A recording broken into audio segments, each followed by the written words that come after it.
Hello, everybody. Welcome back to the NBA Front Office Show. A ton of things going on in the world of the NBA. We've got the NBA Draft. We've got Celtics Heat Game 1 to discuss. We've got some rule changes coming up. A lot of stuff to get into. Teams already talking about trades, maybe moving picks, plenty of things to break down. So we're going to dive into it. I'm Trevor Lane. You can find me on Twitter at Trevor_Lane, over on Instagram at Trevor Lane NBA. Keith Smith joining me at Keith Smith NBA. Keith, first and foremost, I got to say, front officers, front runners, whatever we want to call them, I'm a little bit disappointed. No one commented on our last video about the little extra surprise I threw in at the end of our video. Are we not watching all the way through to the end? What's happening here? Did I miss it? You missed it. I didn't even tell you I was putting it in here. Oh, what was it? Do you remember? Was it the dog? Yeah, you remember your dog's cameo appearance? Yes. I threw in your dog's cameo at the very end, and no one mentioned it in our comments. I was a little bit saddened by that. I'm sure some people saw it. Look. Yeah, it's for sure. Oh man, he is a handful. If he keeps acting the way he's acted the last couple of days, he may be the former dog. He's been a problem. No. Well, before we go too far into our show, because I do want to start getting into the NBA draft stuff, I want to remind everybody tonight, Mavs. Oh boy, Mavs Warriors. This is going to be a lot of fun, and we are going to be live streaming this game. You can come watch it directly with us. Use the link in the comment section here on YouTube. We're going to put it in the description. We'll put it right in there. Come join us. We're going to be live again. We'll be displaying the game for you, so you can watch it directly with us. Don't have to have it on your TV or anything like that. Come watch the game with us. Keith and I will be doing our play-by-play. We'll be taking questions and comments throughout. Talking hoops. It's going to probably be more of the second part. Yeah, but that's fine. We're gonna have fun. It ends up being you watch the game and you get to chat with Keith and I as we all watch the game together, and we'll talk basketball and have a good time. So come join us tonight for that over on Playback, and use the link in the description below. All right, yes.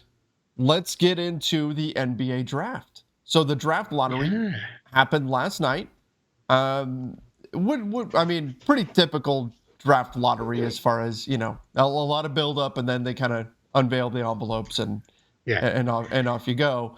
My wife said the only thing that is more silly build up for less was the World Cup draw, which that thing was drawn out. It is my favorite silly thing that the NBA does every year is this, they draw the lottery out, they get out there and they make a half-hour show out of a process that in reality in the back room that they don't show takes about 5 minutes. Mm-hmm. So, I love it. It's nonsensical and it's my favorite. Made for TV. Made for TV. Absolutely. So I guess let's not bury the lead here. The Orlando Magic, congratulations, get the number 1 overall pick. Magic fans have got to be happy about that. Now, what do they do with it? Yeah, we're gonna see. There's the thing with this draft. There's no consensus number 1 player. Mm-hmm. There's you'll see different mock drafts they're coming out now that the order is set. I've seen some Jabari Smith. I've seen some Chet Holmgren. There's a couple people still saying Paolo Banchero is the guy. So reality is you're going to get a pretty good player. It's a little bit weird for the Magic, especially if it's someone like Holmgren or Banchero, because they've already got a lot of bigs. Smith's a little bit different. He's more of a 3-4 with really good size, where Banchero's more of a 4-5. Holmgren, I think he's going to be more of a 5 in the NBA, but he'll be a 4-5 kind of guy there. But yeah, it's going to be really crucial for the Magic to nail this pick. One thing I do think changes with them not I was fully going in prepared for the Magic to slide back, because that's what's happened to them several years in a row. And then to be in a position to say, all right, Jaden Ivey, Keegan Murray, somebody like that. Now what's happened is, by going up to number 1, I think we're going to see the Magic in a position where it's going to be, all right, we're going to get one of these big players, Smith, Holmgren, or Banchero. And then I think they're now going to say, thanks, Mo Bamba. Good luck. Moving on. because I can't see the thought process behind bringing him back unless they get him on a real sweetheart deal to stick around. Because otherwise you've got Wendell Carter, you've got whoever it is you're going to draft, and then you've got Jonathan Isaac potentially. Hopefully, we'll see what that looks like coming back, and then you kind of go from there. So Orlando, if they do say goodbye to, and I agree, I think that makes sense. They do say goodbye to Mo Bamba. What does that look like? Are we thinking they just say, okay, you're a free agent? Do they look to negotiate a sign and trade? I think there's going to be teams interested in him around the NBA. If you're Orlando, are you good with just completely cutting ties and saying, okay, thank you, see you later? I think that's the direction it heads, and then they become a team that has the number one overall draft pick and about $28 million in cap space this summer, and that's the way you push this thing forward and go forward that way, and and then you're building around whoever it is you pick. Wendell Carter Jr., Markelle Fultz, Cole Anthony, Jalen Suggs, obviously. Maybe Isaac if he can get back. Franz Wagner, of course, who was terrific. Down the stretch. Only Franz, or not that throughout the season. That's it. Only Franz. So yeah, I mean, this is fun times if you're a Magic fan because you're gonna finally get the player. They've kind of added a whole bunch of really nice players. Now you're gonna get the guy, hopefully, at the top of this draft, and that's so important. Now. The Oklahoma City Thunder, they move up to the second pick. Yeah. That's big for them. Now they'll have their options of whoever one of the two guys that Orlando doesn't take, which is going to be fascinating to see what they ultimately do with that. OKC, though, we talked about them a little bit yesterday. Their cap situation changes drastically pre-draft to post-draft. So even with this number two pick, I think we're going to see a lot of activity from the Thunder beyond just whoever they select with the number 2 overall draft pick. I don't think they move this number 2 pick by any means. I think maybe the number 12 pick that they have. I think the number 30 pick later in the first round. Then they've got a second rounder that's pretty high up there as well. I think those could all be in play. But I think this number 2, sometimes number 2 is where you want to be when there's not a consensus number 1 player, because then kind of the decisions are removed for you a little bit. At least one of the guys is taken out of the mix. But again, they're going to get a really good player, and that their front court is very, very much a blank slate. Alexei Pokusevski is interesting, but he hasn't exactly popped fully yet. I mean, I'm not out on him by any means. But I think that's something you need to kind of watch through there. And then I think what you're really looking at, though, is find the guy who can be the running mate for Shai Gilgeous-Alexander and Josh Giddey moving forward. And now they're in that position. Make a couple moves to use up that cap space. I think that'll certainly happen before the draft night is over and we switch into off-season mode and that dries up. But yeah, I mean, they are now, not that they weren't before, but they are probably the number 1 team to watch here heading into this next month of draft lead up because of all the different ways that they can go. Does Houston have the easiest decision in the draft at 3? You mentioned the 3 bigs at the top. You get whichever one is still on the board and off you go, right? Yeah, they might have the easiest decision because if it's a 3-player draft like many are saying, you just take the one who's left and you move on. And again, you're going to get a really good player and they're going to get a big. My guess is it's Banchero because I think you're going to see Smith and Holmgren go 1 and 2. And then I think what happens with Houston is if they get Banchero, who's a 4-5 kind of player, you can then move on from Christian Wood in a trade, fill another roster spot, get assets, picks, young players, whatever it is, and kind of keep growing this group around Green, Porter, Banchero, Şengün. That really allows you to start putting some stuff together, and that's a lot of fun too. I mean, these are 3 teams that are they're rebuilding. They need that talent infusion, and they're going to get it in this draft. And I think that's awesome, to see. I love when teams are kind of getting that shot at bringing in guys. Now it's up to them to not do something silly and go completely off the board and go nuts here. But we'll see. That decision would fall maybe more to the next team given history, the Sacramento Kings. They were the luckiest team in the lottery. They moved from 7 to 4. So just jumped up Uh-huh. there. Demonis Sabonis brought him a little bit of luck on the dais there, and off we go with that. We'll see what they do. Right now the mocks are showing Keegan Murray, Jaden Ivey. We'll get a lot more into these Yeah. individual players down the line as we get closer to the draft. But Sacramento's in a better position than they would have been at 7. I do want to jump back just real quick because we did have a news Oh, sure, yeah. item on Houston. Oh, we do. Houston general You're right. manager Raphael Stone said he didn't dismiss the idea of trading the pick. He said if other teams are interested in doing something, we're always available to listen. If there's something that makes sense for both teams, it'll get done. I want to just kind of clarify because this is the kind of thing that gets people buzzing, right? Rockets are open to moving the pick. Something's going to happen here. Every general manager, I don't care what pick you have, this should be your mindset. Even if you think, look, 99% chance we are keeping this pick, we're not moving it, we're going to pick, we like our guy here. That's great. You have to have this mindset of, hey, if somebody calls and offers us something stupid, we're going to listen, right? So Sure. I think Yeah. this is much ado about nothing, but it just, you know what, maybe it sparks a few trade discussions and things like that.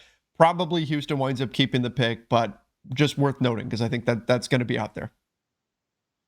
Yeah, that's exactly it. And I think, we've seen teams really kind of do their thing as far as moving stuff and, moving up and down and in and out and those kind of things. So, yeah, I mean, you're absolutely right. This is the thing people are getting all fired up over and, oh, we can or we should trade or, whatever they think. And the reality is probably nothing happens and they pick at 3.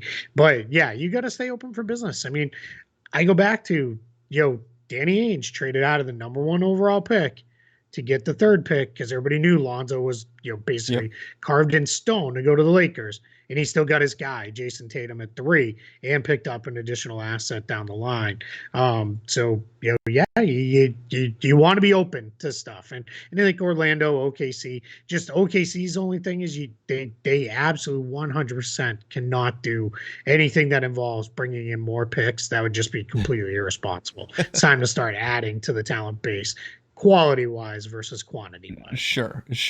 All right. Let's see here. We've got the Sacramento Kings. Are they going to wind up with the Tyrese Halliburton replacement? Do you think that's the role that they look to fill here, perhaps with Jaden Ivey? Yeah, maybe. Yeah, maybe. I think they've got De'Aaron Fox, you've got Davion Mitchell. You could use another kind of scorer alongside those guys. So yeah, I think so. I think that's definitely a possibility that's where they go is to go with him. Okay. So then we move on, and we've got this is the unlucky. Yeah, I mean, here. Teams that all slip back. I don't. I feel bad. Like the Pistons fell all the way back, and I'm just like, heading into the draft, they were one of the teams that were right there with those flattened lottery odds. They had a 14% chance of getting the number 1 pick, and they wind up sliding all the way to 5. We know they've got cap space this summer. Look, we've seen teams find players later in the draft. Not this is late, but finding players, Sure. midway through. Look, Dwayne Wade was the 5th overall pick, right? I mean, it happens, but you got to be a little bit disappointed if you're the Detroit Pistons that you didn't get one of those top 3 picks after the season they had. Yeah, no, without a doubt. Yeah, I think you're looking at this and say, man, what, kind of rotten luck because you would have been in position to add, that kind of, again, that big scoring player alongside Cade Cunningham. The nice thing is, I don't mean this to insult any of the players on the Pistons, but it's a blank slate-ish roster because of Cunningham's versatility. You could play him at the 1. At the 2, you could even put him at the 3 if that's the direction where you want to go. Sadiq Bey could play either forward spot. Isaiah Stewart, long term, may be better to come off the bench.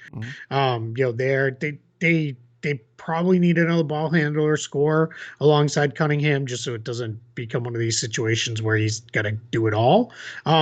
Jeremy Grant, we'll see what happens with the trade for him. But I mean, they're really still in a pretty good position despite this rotten lottery luck of sliding backwards a couple picks. But that kind of is what it is. But again, you're still going to be in position to get a pretty good player. I'd keep maybe an eye on Shadon Sharp there because I think he's a pretty good athlete, pretty good shooter. That could be something that really kind of fits alongside Cade and gives him that running mate for years to come in Detroit. But we'll see how that all shakes out through the combine and the workouts and all that stuff. I don't know if you're on Twitter at all right now, Trevor, but Jonathan Gavoni of ESPN is absolutely spamming Twitter with the measurements of the players. It's like, there's like a million of them coming out all at once. So that's been I gotta see this. kind of fun to see. So yeah, if you pull it up, I mean, it is Oh like my gosh. just yeah, Lowest body fat everybody. at the 2022 combine. Yes. Largest wingspan differential. So yeah, so it's great, So we're getting a sense. Mark Williams of Duke, 7'2" in shoes, Wow. measured out even bigger. So than expected. He was supposed to be pretty big to begin with. So yeah, it's yeah, that's yeah, I like him, man. I like that guy as a player. We'll see ultimately where it goes with that. But yeah, and then the last couple of teams I think we want to kind of cover here because Sure. they did get unlucky. The Pacers and Trailblazers both pushed back. I think if you're just a fan of the game, them not jumping up makes it far more interesting because those are two teams that maybe could flip their Yep. picks at 6 and 7 for win now kind of moves. We could see that. We could even see, I think, New Orleans at 8 make a move like Yep. that, where it's hey, we're well positioned. I mean, those are teams that New Orleans obviously was in the playoffs. That pick comes via the Lakers. So no, you didn't have too bad of a night, I, even though you were involved. I didn't. I was, I was worried that pick was going to move all that. But again, I tried to look at it as though, look, it's gone regardless. It doesn't That's matter it. all that. Yeah. But still, man, I have felt a little sigh of relief, particularly because Sure. I don't know if you saw on social media, but the Pelicans were really going hard Oh yeah, at the I Lakers, did. which is I did. I mean, the Pelicans' hate for the Lakers is an interesting thing. But yes, after seeing that, I was like, okay, well, at least it didn't move up to the number 1 pick or anything like that. Sure. So now I think what we're kind of looking at here with these uh, teams in this range is these are all teams that you could see maybe potentially moving the pick to do something towards. All right, we're gonna try to push in to rebuild. I think anywhere from Indiana back makes a lot of sense for those Yeah. teams to say, yeah, hey, if the best decision is trade out of this and get win now players, I think maybe that's the direction this goes, with the exception of OKC at 12. But I think that pick will be in play for other reasons there. But yeah, so now it's mock draft season and workout season Mm-hmm. and all that stuff. As we know this, we know what it is. I can go through and refine my cap space projections even better now. There, I did change a couple things based off Teams the moving mock up. draft Yeah. or lottery results rather. Yeah, so now I changed Orlando. I flipped them from keeping Mo Bamba's cap hold and now moving to being cap space team. So we'll keep working on that as we get intel and things like that, and come up with that. And you can get it either here from us on Front Office Show or in written form if you're interested in that. Over on Spot Track, we'll have some updates over there as well. All right. The draft lottery was not the only news to come out of the night. We also got something. I think I did a fist pump when this came across my Twitter timeline, as I think a lot of people did. The NBA is working to eliminate the take foul for next season. I love it. I love it. They're going to make it a one shot plus the ball foul, which is perfect. That's exactly what, just math wise, that takes away the incentive of actually committing the take foul when you look at how many points per possession teams generate, and now makes it not something that you want to do in terms of taking that foul. I mean, there'll be some situations where, based on the player, if it's DeAndre Jordan at midcourt, okay, all right, I mean, teams are going to foul him. But in most situations, it is no longer a winning play to take that foul and stop the fast break that way, which is what we all want to see, because fast breaks are fun. It's the most exciting play in basketball. We don't like that being turned into one of the most boring plays in basketball, which is No. a sideline out of bounds situation. So, good job, NBA. Please do this. Follow through. Get rid of the take foul. And here's the good news too: is they are using the rule that it sounds like they're going to model the NBA changes in the G Mm-hmm. League, and it all but has eliminated the take fouls in the G League. So yeah, it's big. I mean, if you're going to give up a chance at a free point plus possession, yeah, go, do it that way. I saw some people saying, well, it should be the exact same as the clear path. I don't agree with that because a clear path, why you get penalized so harshly is you assume 99 times out of 100 the Because player's going to make it's the a layup dunk. Yeah, or the right. dunk, and you assume that's going to be the way that goes, and that's why you punish it so harshly. In this case, it's not. It's a fast break. There's no guarantee they'll score. I mean, one of the good things to come out of the Celtics Heat game was Aaron Nesmith broke up 2 fast breaks with Mhm. incredible blocks there. So, but that's it. Get it out of the game because we want fast breaks. Yep. We wouldn't have had those 2 great blocks by Neesmith last night or some of the other great break plays we had because guys are taking take fouls. Yeah, it's the same idea as soccer. The reason why if a defender is on the goal line and reaches out with his hand and stops the shot, it's a Yep. red card because you're taking away what would have been a goal. Yep. Same idea here. You want in terms of a complete breakaway where it's a one on none situation and somebody catches up from behind and grabs them. That is you're taking away a 99% chance scoring opportunity there compared to just a fast break, which can be defended. I mean, your points per possession numbers are still very, very high, obviously, in transition, but there's still some doubt thrown in there. So that's why it's 1 plus the ball. So it makes a lot of sense. I like it. Let's follow through with that. Also, Mm-hmm. the midseason tournament sounds like it's going Yeah. to It's happen. coming. Going to be happening in a couple seasons here. I'm curious to see how they ultimately put this together. I mean, the gap that needs to be filled is how do you get the players excited? I think you can, hey, Yep. we're playing basketball games. Fans will be excited. Fans will want to watch. Will there be some fans who try to belittle whatever trophy or whatever is awarded from this? Absolutely. They'll say, well, it's not a real title, because that's what fans do, particularly on social media. Mm-hmm. But I think fans will watch it. How do you get the players to buy in and really compete with the end goal? If the ultimate prize is still an NBA championship, how do you get your top players to participate in this? I'm curious to see how the NBA addresses that, but it does sound like the midseason tournament is going to become a thing. It is coming. And like I said the other day, let's go with the Elam ending. Make it wild. Let's go. Yeah. Well, I'm okay with that in the tournament. I Just in the don't. tournament. Just in the tournament. Yes, I've been very outspoken. I don't like the Elam ending in general. As long as you make it so that teams and players care, Mhm. then great. You got to give them some form of incentive beyond here's some trophy you can do because I don't know that necessarily really matters to a lot of people. And some people jumped all over me like these teams really care about these in-season soccer tournaments like in England. Some of them they do, some of them they Yeah. don't. Otherwise, they wouldn't just. I've watched enough of these games where these big soccer clubs. It's like they're top 5, 6 guys. They don't play Yeah. in these until they get unless they're in the quarterfinals, semifinals, and beyond. Then they may get in on that. So that's the other thing. And then I would like to see this somehow shorten the regular season Mhm. schedule down.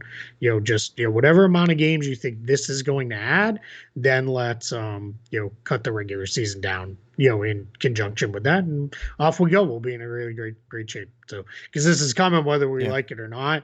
Now it's more about execution than it's ever going to be about doing it or Are not you on doing the it. side of like it or not? Um, I tend to be more towards I don't Uh-huh. like it because I don't think the execution is going to be very good. So I'm just worried it's just going to be another thing that they're gonna shoehorn in here, and it's just going to be we still got to play all 82 around it and Mhm. those kind of That's things. So fair. that worries me is not, but if it's executed well, yeah. And I'll be honest, I wasn't just super huge on this idea of the playing tournament. Now I Yeah. love it, so I'm perfectly willing to admit when I'm wrong. And I'll probably be wrong, and I'll probably think it's great, and be happy to have another fun event in the middle of the Yeah, year. I'm definitely on the optimistic side with it. Again, I think you're right. I think the execution has to be done perfectly. I think you've got to figure out there's a lot of question marks still around this, how they're going to pull this off. But I think, like you said, the playing tournament has been a big success. And I just think, middle of January, getting to February, yeah, you get the All-Star break, but I'm not a huge All-Star game guy anyway. Like it'll be kind of nice to have something to break that up because it can be a bit of a grind. And so I think it just breathes some life into what can be kind of a slog or a slow part of the NBA season. So, but again, like you said, there's the potential here for this not to work, and that's a little bit scary. The NBA has to pull this off correctly, otherwise they're opening themselves up for ridicule. Speaking of which, Yep. speaking of ridicule, this is off topic. Oh. Did you see the She-Hulk trailer, Keith? No. You didn't? I didn't even know. Oh my gosh. Out. Yes. No. It's out? Yesterday was without a doubt the busiest day I've had in months. I was locked in on basketball stuff all day and nothing but. Okay. The trailer is out, and the word on it is not good. It's not good. A lot of people are and I'll tell you, I watched people are complaining. The reason why they're complaining is the CGI. I watched it first on my phone, and then I had to pull it up on my computer to make sure. I'm like, maybe it just looks this bad because it's on my phone. It's a smaller screen. I don't know, And so I pulled it up on my laptop too, and I'm like, oh, yeah, this is looking a little rough here. So it's not a finished product. I've got it queued up to watch as soon as we're done. Okay, so tomorrow we're gonna do a little cliffhanger here. Tomorrow on tomorrow's show, Keith is gonna tell us his thoughts, because my thought was, as excited as I am about the whole project, I agreed with the people out there online on social media that are very concerned about the CGI and the overall look of it just not being up to par. So something that we'll discuss further tomorrow when Keith's had a look at it. Did you see that they also tweeted it was a still photo from Echo? No, I didn't see that. Yeah, Marvel Studios put the first look because they're already apparently filming Echo. So, but yeah, I will get in on the She-Hulk trailer. I'll give you my thoughts tomorrow in full. Spoiler: I will probably like it because I like almost all things Marvel. But we'll see. Maybe I won't, and then we'll really, then we'll really have something to get into. Speaking of things that people didn't like, were you okay with the Moon Knight finale? We never talked about it. Yeah, I was fine with it. Yeah, I was too. It wasn't great. I think their problem right now is their penultimate episodes are better than their final episodes. Yeah. So I think that's a little bit of a challenge, but it's I thought it was good. It was fun. That's mostly what I wanted is for it to be fun. And I know there's a lot of people who aren't real happy with Doctor Strange either. They don't think it was very good, and I highly enjoyed it. I thought it was a fun movie, and I thought it did what it needed to do. I think the single biggest Marvel problem right now is they're wanting everything to be more than what it is. And that's on you. That's not on them. Just because you keep building up that every one of these movies and shows is going to introduce 5 million new characters and storylines and all that, that's not really on them. They're telling the story the way they want to tell the story. Yeah. But very true. Very true. All right. Okay. All right. We put it off long enough. Let's get into it. Celtics and Heat. Is this? Maybe this is just kind of dumbing it down too much. But because I know we can go much further into our analysis, but just watching the game, my big picture sense of it was in the second half, we saw not only did Miami execute well and give them all the credit and all that, I also felt like we saw, the Celtics are the team that played most recently, and it looked like they ran out of gas. That was a lot of what I attributed, at least a decent part of what we saw in the second half too. It looked like the Celtics were tired and the Heat were the fresher team. Yeah, I think there's definitely some truth to that. I think they were a little bit worn down and a little tired, and but that's the Heat were the number one seed and they took care of business. So that's what you earn in the regular season. For everybody who says the regular season means nothing, well, they had the easier path. They took care of that easier path, and they're at home. So that's what you earn. Now, I think the biggest thing was Boston looked great in the first half, and some was the Heat changed the way they started defending. They get a lot more aggressive. They really get a lot more physical, and the Celtics just didn't match it. Part of that is there are two guys who will really step up and help them match that. Marcus Smart and Al Horford weren't there. Losing Horford literally hours before the game. That was a shock. It's just, that's just that's just a hit that's going to be very hard to come back from. So that's that's something they're going to have to figure out and sort out. There's now reporting today that Marcus Smart is really going to try to play in game 2. We'll see how limited he is with the foot sprain and what that looks like. But yeah, I mean it's one of those things where they had the worst quarter of basketball they've played in months, and against a team as good as Miami, you're not going to get away with that. So a lot of things are pretty fixable. There's not big things jumping out at me that are like, well, they have no answer for this. It's game 1, and this was probably is most likely to be a game they were going to lose, as I've seen in a while in the playoffs, and they did. So it's it wasn't that they lost; it was how they lost that is frustrating. But this team's been resilient, has bounced back all year. So let's see what happens with this now as we move forward. I mean, it looks like Al Horford probably out for game 2. What did you think about Robert Williams? I mean, it looked like his knee was bugging him there at the end. It looked like it was from contact. It was a calf cramp. It was a calf cramp. Okay, so there was clarification on that. Great. Yeah, he clarified that today. It was definitely a cramp. Nothing major for him moving forward. So, but yeah, I thought he looked great early on, and then I think that cramp, and I think he just got tired and he ran out of steam late, and that's where it landed. I thought that the Heat they really stepped it up defensively, and I think, look, this is a team that we have overlooked for a while, even though they're the 1 seed, and I think that was kind of their reminder. Hey, we're a really good defense too. They went out there and they got after it, but I do wonder what it looks like with Marcus Smart there, because not to rip on him too much, but the 11 minutes for Nesmith, it felt like the game felt too big for him out there. There were moments where he just looked uncertain. I thought those were some, especially on offense. Yes. But offensively, on defense, I thought he hung in really well. Sure. But yeah, on offense, wasn't great. So yeah, I agree. He's just and this was the first time he's played meaningful minutes in over a month. I mean, it's hard to forget, or hard to remember, I guess, but we're already a month away from the regular season ending. So, some of these guys at the end of these benches, and Ime Udoka runs a short rotation, 8-9 guys, that's it. So Darren Nesmith, I don't think he was by any means any, blame should fall on him, because he did the best he could. But yeah, I'm very curious, get Marcus Smart out there to see what he can do, especially defensively. I think he's probably their best matchup for Jimmy Butler.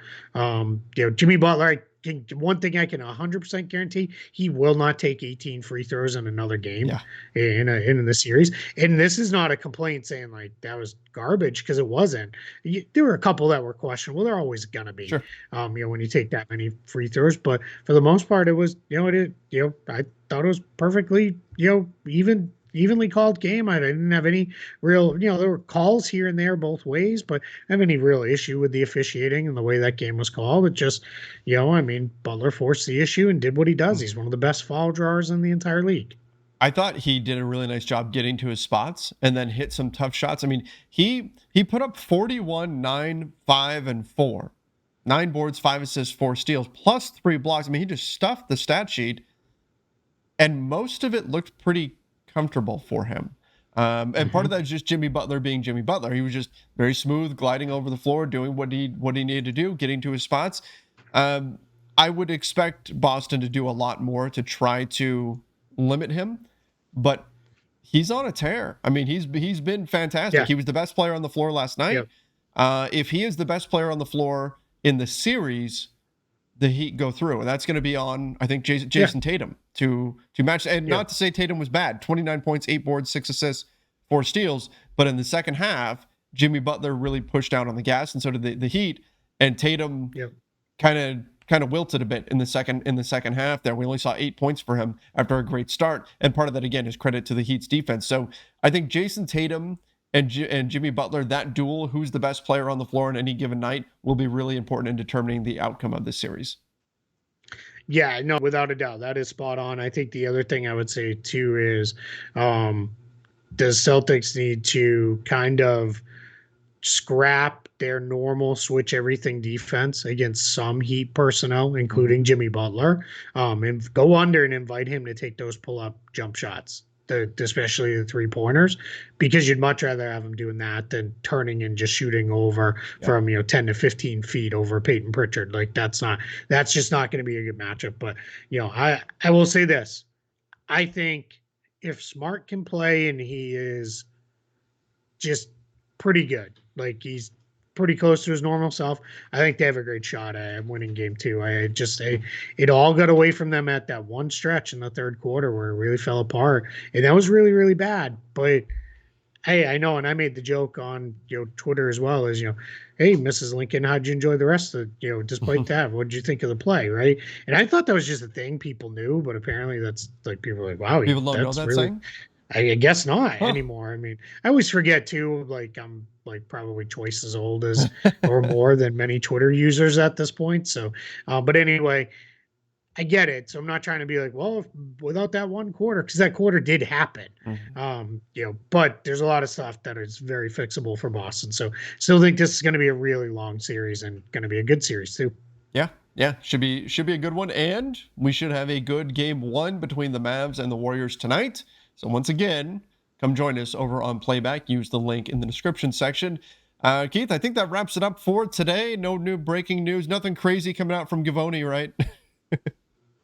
No, nothing now. I think he's done. 16 minutes ago was the last time he tweeted anybody's combine measurements. So yeah, it's fun time, man. This is a great time of year. Everything's happening all at once.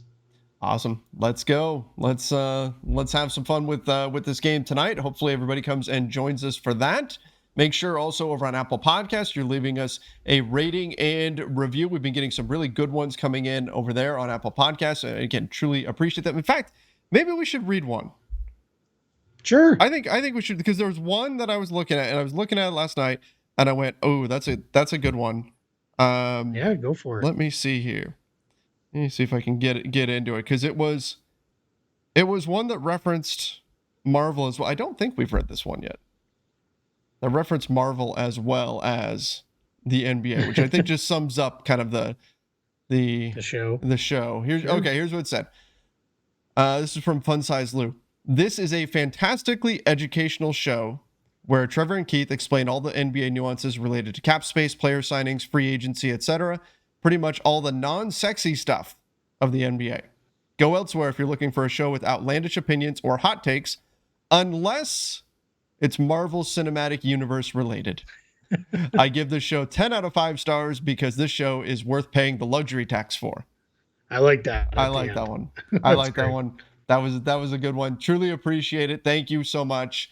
Anybody who goes over gives us that 5-star rating, great way to help out the show. And then throw in something in the review box. Let us know your thoughts on the show. We really do appreciate it. Make sure you do subscribe right here to the NBA Front Office YouTube channel. Turn on those notifications as well. Till next time, everybody. See ya and stay safe.